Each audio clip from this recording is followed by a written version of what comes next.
Hello. Hello, am I audible? Yes, ma'am. Good afternoon, ma'am. Good afternoon, sir. Yeah, ma'am. First of all, we'd like to convey our thanks to you for joining with us as a resource person to share your valuable insights, ma'am. Ma'am, Thank you so much, sir. before entering into the session, let me take the privilege to introduce you, ma'am. It is my great honor to introduce Aditi Sharma. Dr. Aditi Sharma has received a BTech degree in Computer Science and Engineering from Modi Institute of Technology and Science, Lakshmanbagh, India in 2008 and also qualified GATE in 2008. She received her PhD degree from MBM Engineering College, JNVU, India in Computer Science and Engineering in 2018. She is currently working as a postdoctoral fellow in School of Engineering and Digital Sciences at Nazarbayev University, Tajikistan, in the area of intelligent crypto systems, IoT, and cloud in robotics. She is designated as Associate Professor in Department of Computer Science and Engineering and Institute Coordinator, Pat- Patents and Publications at Pearl University, Vadodara. Prior to that, she has worked as Associate Professor in ITM Vocational University, Vadodara, and Quantum University, Roorkee, Uttarakhand. Her overall experience is almost 14 years. She has published 36 research papers in international journals SCI, ESCI, Scopus, national and international conferences, and authored 4 books. She has published 6 patents and also having 19 patent grant in her credit. Her research area includes cryptography, blockchaining, VLSI, cellular automata, machine learning, AI chatbots, IoT, medical imaging in robotics, and artificial intelligence.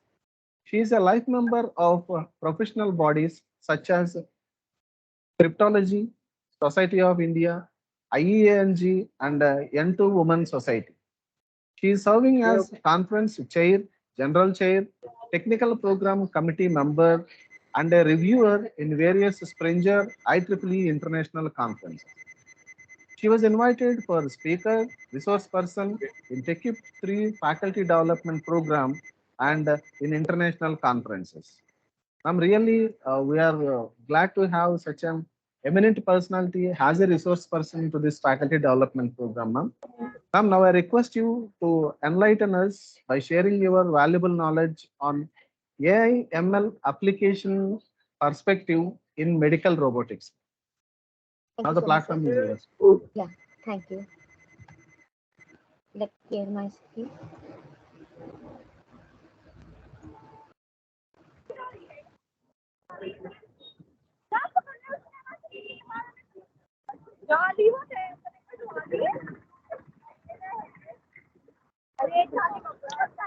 Is this my screen visible to you? Yes, ma'am, it is. Okay. Yes, ma'am. Yes, ma'am.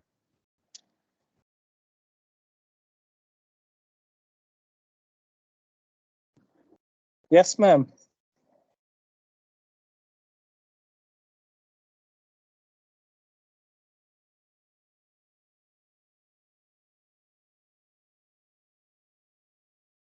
Right, Aditi, you are muted. It seems to be. Please unmute yourself.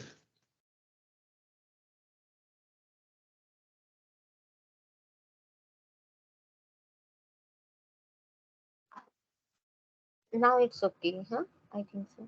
Yes, ma'am. Yeah. So, today discussion topic is AI ML application perspective in medical robotics. When I was pursuing my postdoctoral fellow, so I was working in a robotics field, and we were working in the exoskeleton, and we were working in the medical imaging in robotics. So from that idea I came into mind for introducing the robotics and the medical imaging together. So first of all, just I would like to introduce robot in a brief. So what do you think of when you hear the word robot? So we are thinking the movie Terminator. We are thinking like some automation devices we have by which we can work. Our work will be very much easy. So why robotics? Because we are having the industrial robots in which we are using the military, government, and space robots, service robots for home, healthcare, and laboratory. Why are robots used dangerous tasks or in hazardous environments where the human perspectives are not suitable? We can send the robots and we can work by ease by using the robots. Repetitive tasks where the working is in that manner that we need to work repetitively by picking and pick down the task. High precision tasks for those requiring high quality. We are more efficient, if we are comparing with the robot, but robot are programmable by ourselves. That's why they have more precision and more accuracy. So labor saving and control technologies. The robots are autonomous, self control, and teleoperated remote control. So there are the visual guide. I have represented the visual guide to robots and cyborgs, and the term robot was first used in 1920 in a play called RUR, or Rossum's Universal Robots, by the Czech writer Karel Čapek. The acclaimed Czech playwright 1890 to 1938 made the first use of the word from the Czech word robota for forced labor self. So robo itself says that it's a self-automated devices. Sapak was reportedly several times a candidate for the Nobel Prize for his works and very influential and prolific as a writer and playwright. So robotic application having the exploration where we need the exploration. There are the fields like space missions, robots in the Antarctica, like exploring volcanoes and underwater exploration. If we are talking about the medical science, we have the surgical assistant as a robot, healthcare assistant as a robot, assembly factories where we are having the industrial robot, and we need to move on the height and we need to digging down in the lower back of the earth. So part handling, assembly, painting, surveillance, and security, bomb disposal, etc., and home help, and sweeping, Roomba, and grass cutting or nursing. So Isaac Asimov, famous writer of science fiction books, proposed his three laws of robotics, and he later added a zeroth law. So law zero says a robot may not injure humanity or through inaction allow humanity to come to harm. As we are into the industry 4.0, the major question is that if we are doing the major automation, then what about the human labor? So the proposed law zero says that robot never harm the humanity. Law 1, a robot may not injure a human being or through inaction allow a human being to come to harm unless this would violate a higher order of law. Law 2, a robot must obey orders given it by human beings except where such orders would conflict with the higher order law. So law 2 says if robot must obey the orders, they cannot take decision by themselves. Law 3, a robot must protect its own existence as long as such protection does not conflict with the higher order of law. So these three laws frames the robotics infrastructure. So robotic terminology, we have the robot, a mechanical device that performs human tasks either automatically or by remote control. Robotics, the study and the application of robot technologies. We have the telerobotics, a robot that is operated remotely. Here, if we are proposing the definition of a robot, the Robot Institute of America proposed the definition of a robot, a reprogrammable multifunctional manipulator designed to move material, parts, tools, or specialized devices through various programmed motions for the performance of a variety of tasks. So we have the task variety, we have the performance with the precision and the accuracy, and we have the different parts of in a device which can be automated. The robot control loop. So we have the three parts like sense, think, and act. So senses are the speech, vision, acceleration, temperature, position, distance, touch, force, magnetic field, light, sound, or position. So if I'm talking about the acceleration, temperature, position, distance, touch, force, magnetic field, light, sound, or position, these all are controlled by the sensors and the IoT. And when we are talking about the speech and the vision, then we are talking about the machine learning. So machine learning, artificial intelligence, and the part of IoT and the sensors, because robots have the major automation controlled by the sensors and the devices. So those parts are controlled by the vision surveillance and the machine learning. After that, we have the think as the task planning, plan classification, learn, process data, path planning, and the motion planning. So when we are talking about the surgical robot, then if we are having a fracture, when we are working on the fracture, we need to find out the trajectory. We need to find out the boundary where we need to place the fracture in the body. So these are the task planning and the plan classification with path planning. After that, we have the act. So our output information will be move, speech, text, visual, wheels, legs, arms, or tracks. So these are the robot control loop. In robotics, we have the main point as the end effector. So end effector is the device at the end of a robotic arm. Wherever we are working on the robotics, we have a robotic arm, robotic leg. So those robotic arm must have the device that is said as a and effector, designed to interact with the environment. The exact nature of this device depends on the application of the robot. The end effector means the last link of the robot. That is the last link which can pick a device, which can move their positions. At this endpoint, the tools are attached, such as grippers or other device. In a wider sense, an end effector can be seen as the part of a robot that interacts with the work environment. Now, here I have the objectives as the identify key elements of artificial intelligence. Some example I have taken as the AI in cardiology, specifically peripheral interventional application, real world solution and application, and discuss pros and cons of the same. Now, and deep learning are already distributing our daily living activities. If we are talking about the ways, that is an application where we are working the crowd, the source traffic application, prediction of traffic.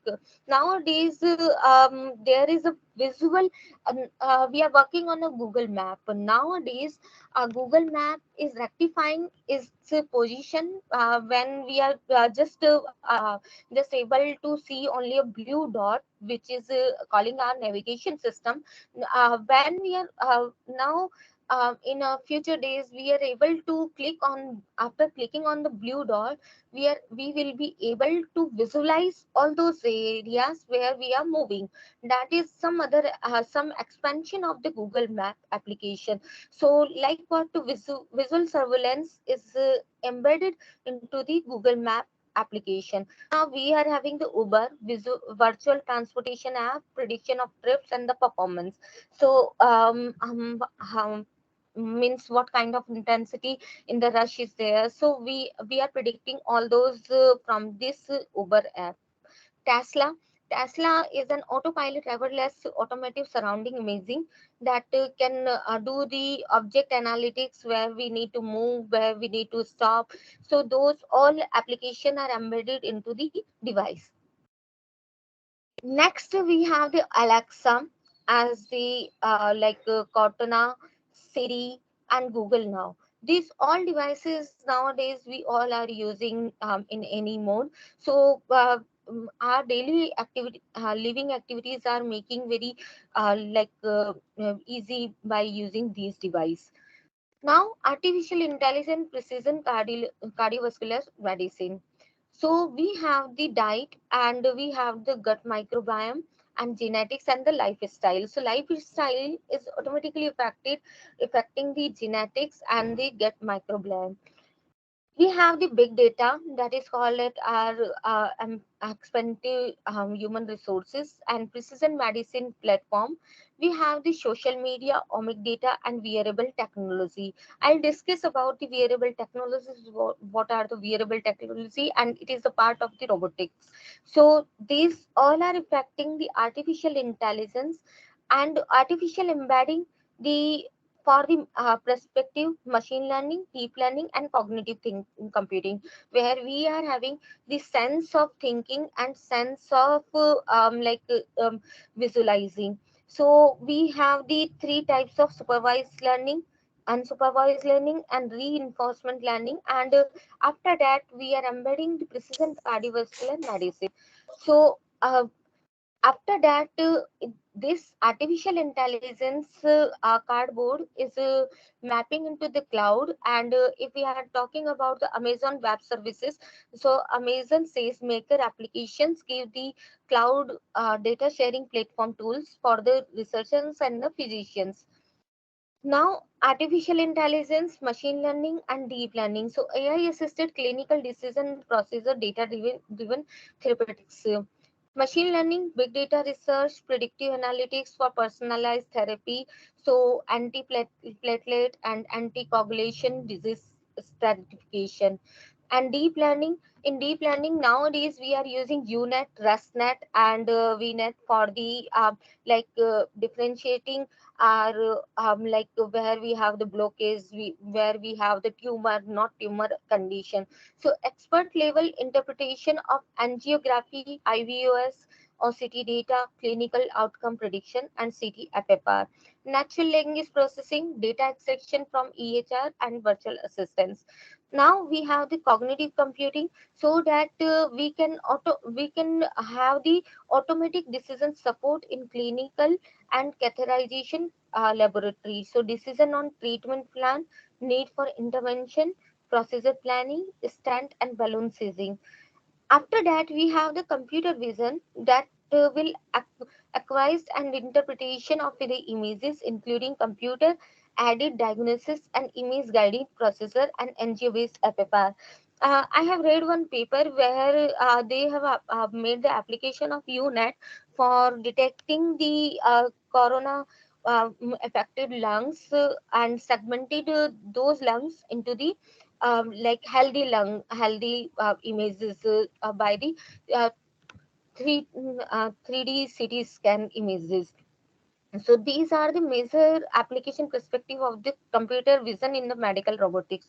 Robotics have the automated or semi-automated cardiovascular robotic system. Now, ML, we all know these all those things. So DL is a part of ML based in algorithms called neural networks. DL networks use digitized inputs that work through layers of connected neurons and perform advanced pattern recognition. DL does not require continued human input. So, why we want to use data learning in robotics? Because this can aim our perspective easy, because we need not to pass human input regularly. So DL is currently based applied to image recognition, such as during angiography or echocardiography.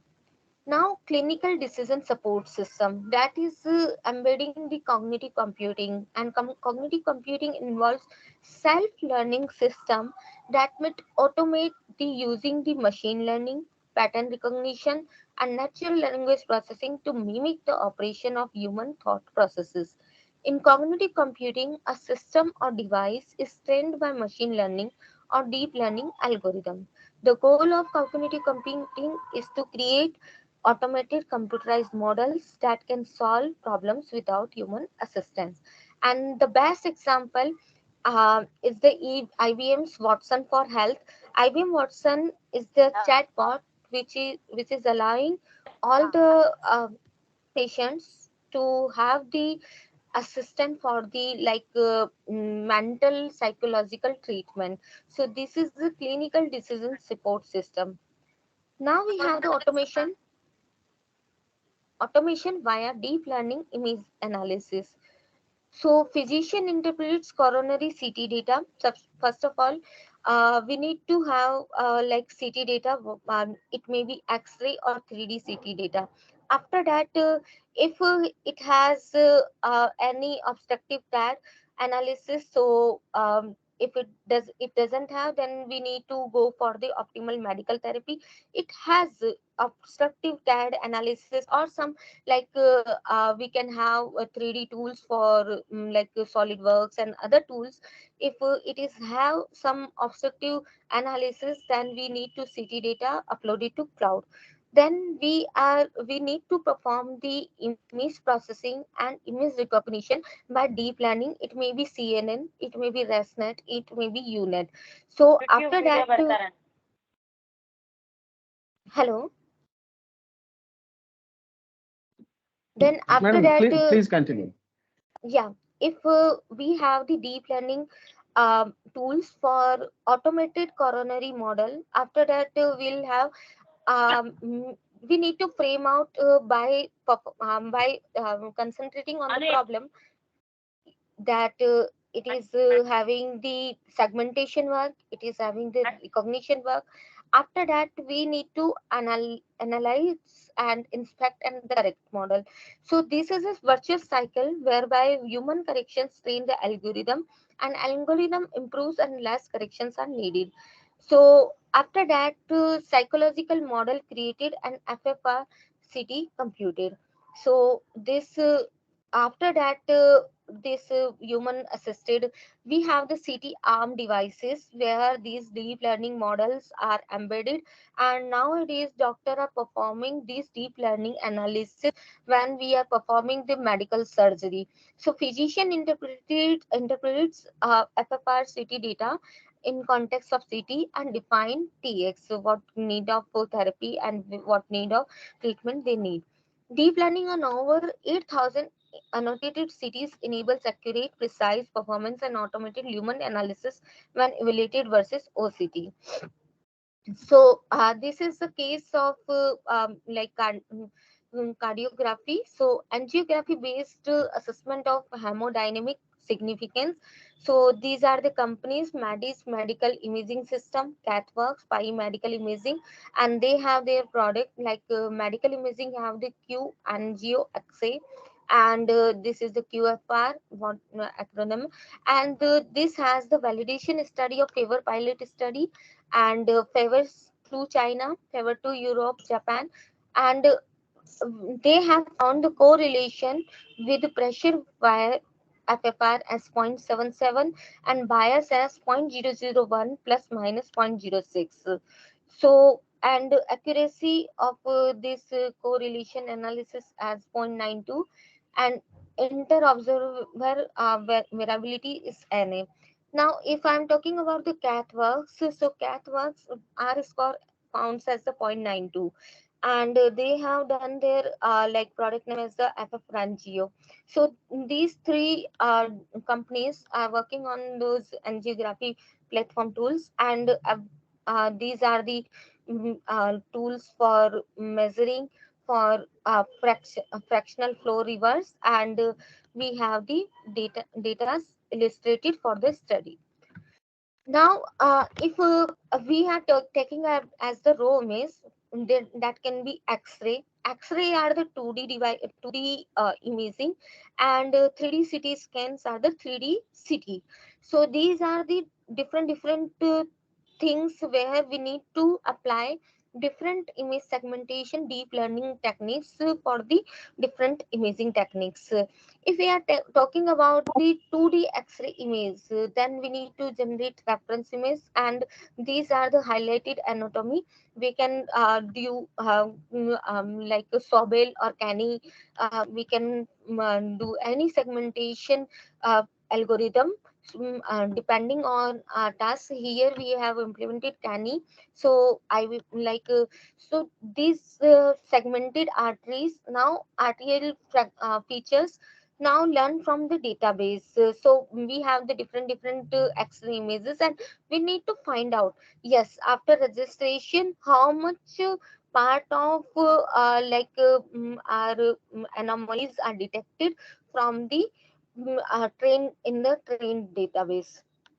So if we are having the X-ray images and we need to find out from the UNet, then we need to reconstruct those 2D X-ray images into the 3D CT scan. So these are the another tasks which can be analyzed by the deep learning. So after that, anomaly is detected in the given data by the pre-trained data.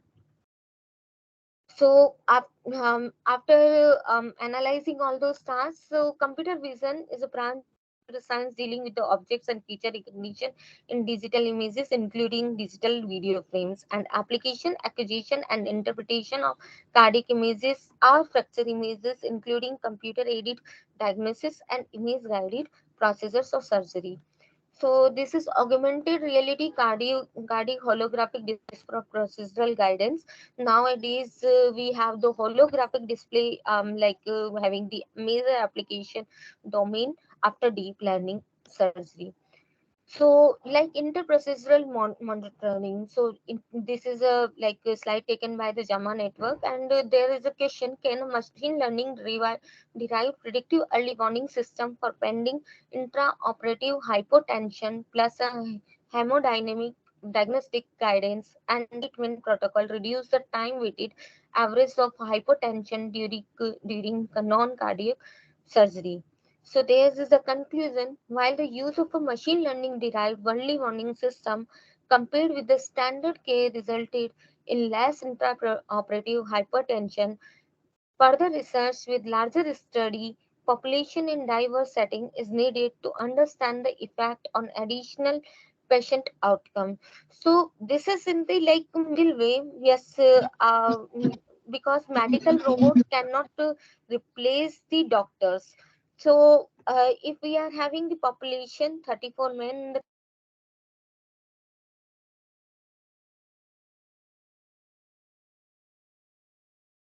Ma'am, you are muted. Please unmute yourself. Ma'am. Excuse me, ma'am. Aditi, ma'am. Ma'am, you are muted. Yeah, yeah. now is this okay? Yes, ma'am. Yes, ma'am. You are audible. Thank you.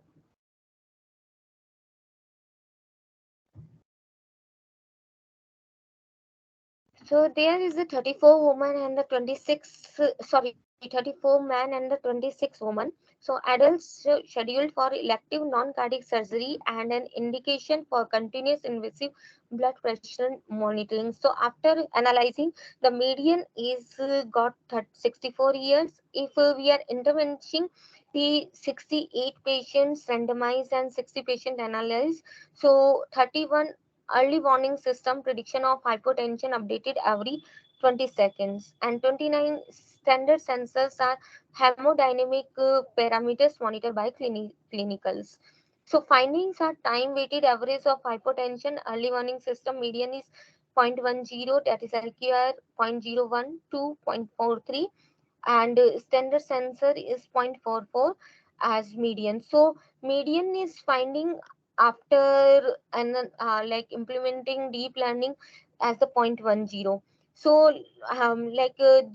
this is performed in the academic medical center in Amsterdam, the Netherlands, and primary outcome is observed as the time weighted average of hypotension during surgery is mean accurate performance is less than 65 hypertension x time in hypotension during duration of procedure. Now we have the application of robotics in peripheral intervention, that is cardiovascular robotic platform, tele-intervention, supply chain robots, interventional training simulators, robotic assistant, and microbots. So here we have the bedside touch screen, that is simplifying workflow with on-screen processes status and instruction for use. Nowadays, this is the core path, and nowadays the CM is performing the major part of surgical robots. So under the bonnet, that is signal from the GPS and lidar and visual cameras, ultrasonic sensor, and we have the radar sensor. So these all side bedside touch screen performing the robotic surgery for the patient. So this is the core path GRX device which is going to be used in the medical intervention. No, Corindus Vascular Robotics Incorporation recently received 510K clearance from the FDA for the first automated robotic movement designed for the core-path GRX platform. Verb Surgical, a collaboration between Google and Athican Endosurgery, have indicated that their surgical robots will include ML and awareness, which will aim to identify potential issues during a procedure. They also plan to link the robot to a cloud supercomputer service akin to IBM's Watson so that information on thousands of similar procedures will be accessible to both the surgeon and the robot to improve performance. Now we have the semi-autonomous vascular robotic system, augmenting reality system, and voice-assisted control of system. And next we have the clinical decision support system. So semi-autonomous vascular robot system performs many procedural steps with minimal assistance from a remote human operator, includes machine learning and a computer vision algorithm connected to a cloud supercomputer. And if we are talking about the augmented reality system, so real-time viewing, measurement and manipulation of patient anatomy in a holographic display for procedural guidance can also display from pre-procedural images and other elements of the medical record. And we have the voice assisted control of system that allows for control of various technologies through an integrated voice activated assistant. We have the clinical decision support system where we are collecting the data from the electronic medical record or a medical literature, guidelines, regulatory warnings, and other internet-based public information, provides analysis of procedural progress that integrates this data with procedural imaging and patient status, and includes predictive analytics with the use of cognitive computing to support optimal clinical decision making. So here, different startups are performing these healthcare with AI. Like when in our university, there is one Relive startup which is performing upper limb exoskeletons. Now, major challenges to IC or AI in healthcare, that is business challenge or legal and ethical challenge. When we are performing medical robotics with AI, so there is a complexity. Medical issues don't appear in isolation, and coordination of care is difficult. Threat to human jobs, strong fear associated with technology displacing human workers. Cost is very high because developing, testing, certifying, and implementing can be a barrier. Workflow: how do AI solution fit into existing workflows? How much effort is required to use it? Does it interfere or annoy unnecessarily? And competing priorities like EHRs, portals, meaningful use, payment remote. And there is another challenge, like if I'm talking about the India, and if I'm talking about like Europe, then after collecting all those data from the patients, so there are different climate condition, different environment condition. So when we are developing one application for a certain domain perspective, it is not necessary that it will be implemented for other countries. So legal and ethical challenges are also there. That is regulation, health, IT regulation are hotly debated at the national level. Like finding the right balance of public health protection and fostering innovation is the key. Legal juries still award large sums when healthcare is not applied properly or expected outcomes are not achieved. Liability: how do we deal with the computer failings? It raises the issue of data de-identification, privacy, security, and espionage, and human touch. How will we interact with AI? How strongly will we require the human touch and human compassion in healthcare? Now we have the like 5 different types of robots. Like first is the surgical robots, that these robots either allow surgical operation to be carried out with greater precision than an unaided human surgeon, or allow remote surgery where a human surgeon is not physically present with the patient. These are the surgical robots. Next is the rehabilitation robots. This group facilitates and supports the lives of infirm elderly people or those with dysfunction of body parts affecting movement. These robots are also used for rehabilitation and related procedures such as training and the therapy. Then we have the biorobots, and biorobots are the group of robots designed to intimate the cognition of human and animals. Next we have the telepresence robot, and it allows off-site medical professional to move, look around, communicate, and participate from remote location. Next, we have the pharmacy automation, that has the robotic systems to dispense oral solids in a retail pharmacy setting, or preparing sterile fourth administered in hospital pharmacy setting. Next, we have the disinfection robot, has the capability to disinfect a whole room in mere minutes, generally using ultraviolet light technology. They are being used to fight Ebola virus disease. We have the exoskeletons. I'm just talking about the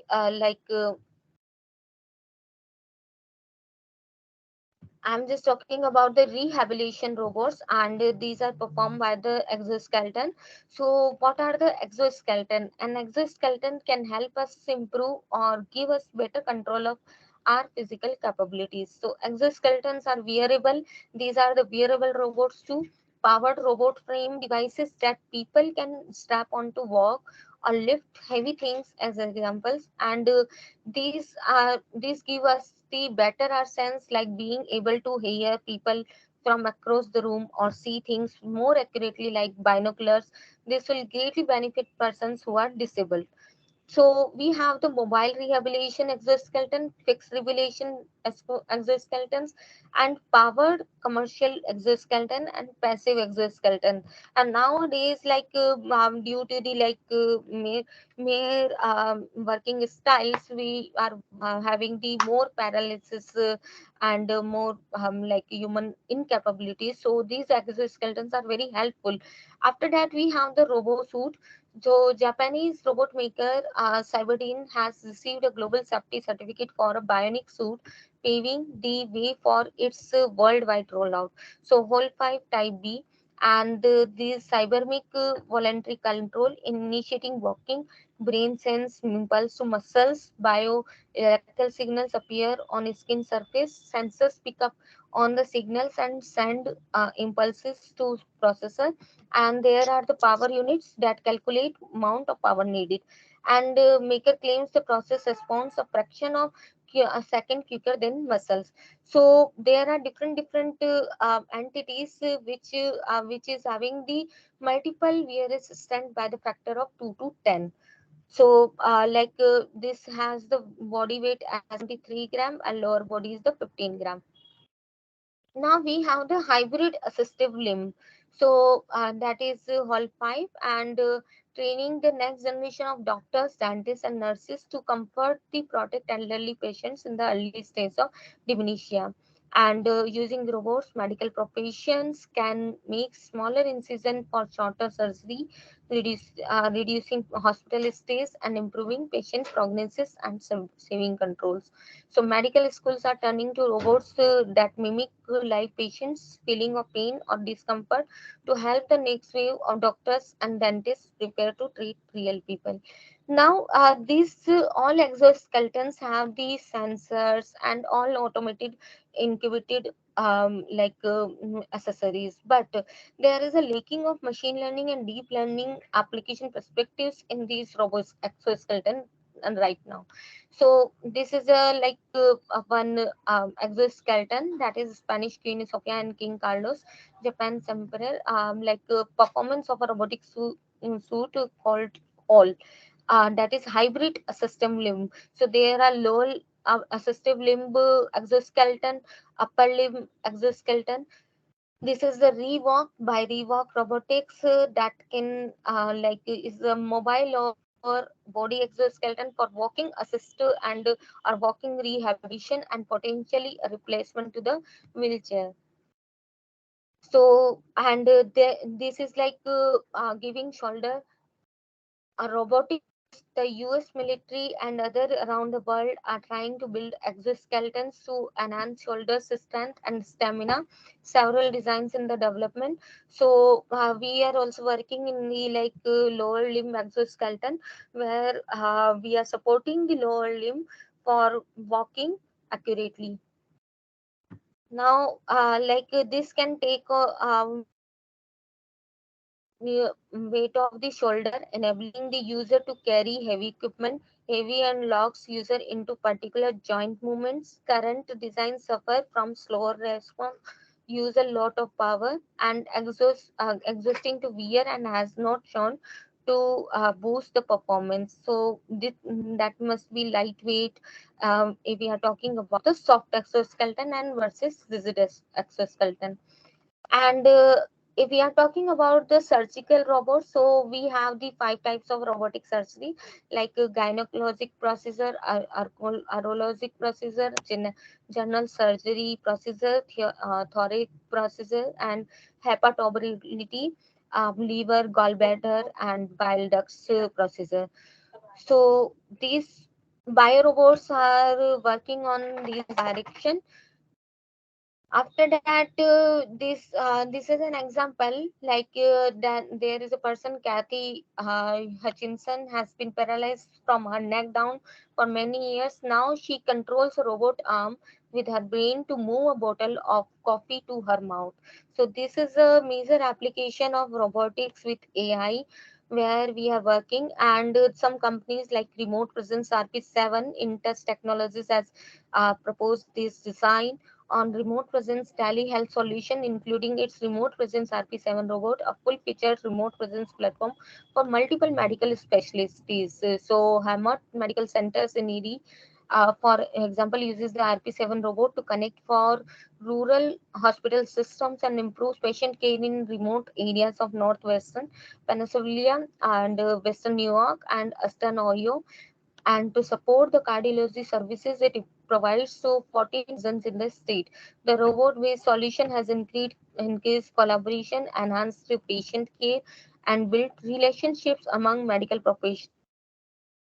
Hospital, which estimated about 90% of patients have not been to the hospitals.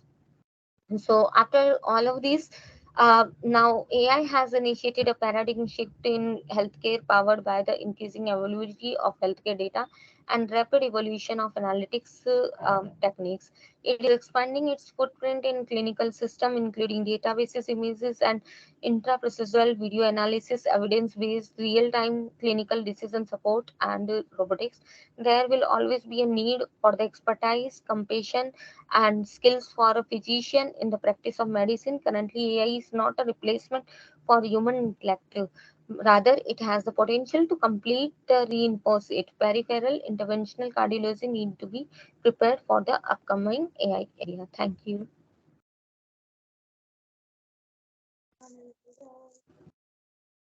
Thank you so much, So, ma'am. yeah, thank you, sir. Is there any questions? Yes, ma'am. Dear participants, if you have any questions, please unmute yourself and you can ask. Ma'am is ready to answer you.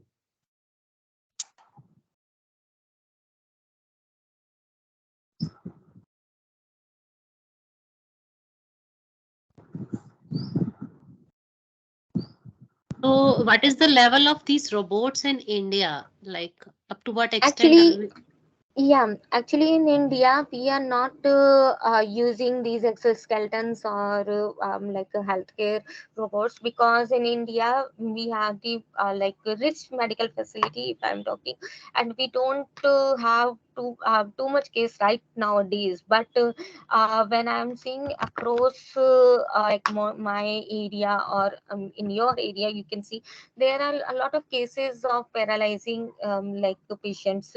So we can develop the device, because when I was in Kazakhstan, so my professor has like introduced the two startups. One is Rail, and one is like another is Relive. So these robotics are these devices are assisting people in easy care, like when we are bearing the laptops on our shoulder, we are having the injuries on our shoulder. So these exoskeletons are very cheap, and like we can wear all those exoskeleton for our assisted work. So this is the like in India nowadays it's working on IIT Roorkee and IIT Kharagpur, but we need to find the domain. Okay, ma'am. Thank you. Yeah, thank you.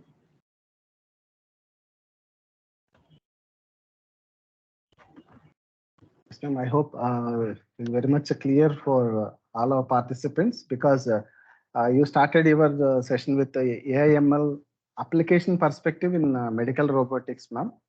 Then you started with what do you think of when you hear about the word robot, and why these robotics are going to be used, and how in the 1920 Rossum Universal Robots, how they are initiated, and how we are going to use robotics in our daily life.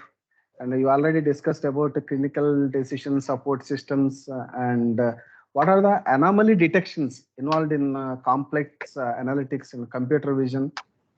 You already discussed that augmented reality, how it is going to be involved in cardiac holographic display, and intra-procedural monitoring also you discussed clearly, and what may be the major challenges to ICAI in healthcare, types of medical and healthcare robotics that were introduced. And you already clearly gave an idea of the exoskeletons, so how they are going to be introduced, and hybrid assistive limb.